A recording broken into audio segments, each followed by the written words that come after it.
Ano ang meaning ng dashboard reach, interaction, net followers, 3 second video views? Sa isang profesional na dashboard sa Facebook, nakakatulong ang iba't ibang sukatan sa mga negosyo at tagalikha ng nilalaman na maunawaan kung paano gumaganap ang kanilang nilalaman at kung paano nakikipag-ugnayan ang kanilang madla dito.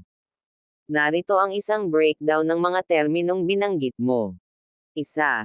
Reach. Gaya ng nabanggit kanina, ito ay tumutukoy sa bilang ng mga natatanging user na nakakita ng isang partikular na piraso ng nilalaman o post mula sa isang pahina. Sinusukat nito ang pagkakalantad ng nilalaman, hindi isinasaalang-alang kung ang mga gumagamit ay nakikibahagi dito. 2. Interactions. Ito ay tumutukoy sa anumang anyo ng pakikipag-ugnayan na mayroon ang isang user sa iyong nilalaman. Maaaring kabilang sa mga pakikipag-ugnayan ang mga gusto, reaksyon, hal, pag-ibig, wow, galit, komento, pagbabahagi, at kahit na mga pag-click sa nilalaman. Nakakatulong itong sukatin kung gaano kaaktibo ang mga user na nakikipag-ugnayan sa iyong nilalaman sa halip na tingnan lamang ito. 3.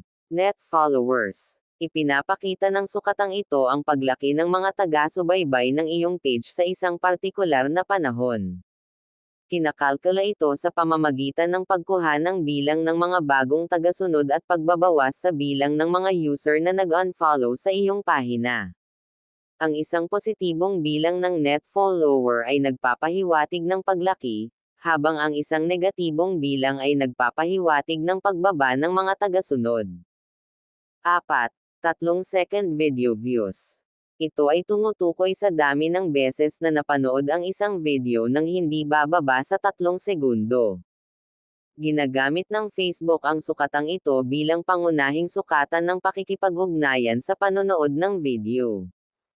Isinasaalang-alang ang automatikong pag-play ng mga video sa newsfeed. Ang 3 segundong threshold ay nakakatulong na makilala ang mga user na nag-scroll lang sa video at ang mga nagpakita ng ilang antas ng interes.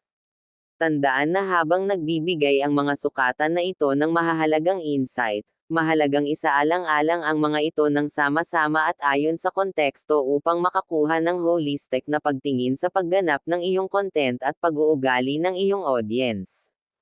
Salamat. Please like, share and follow.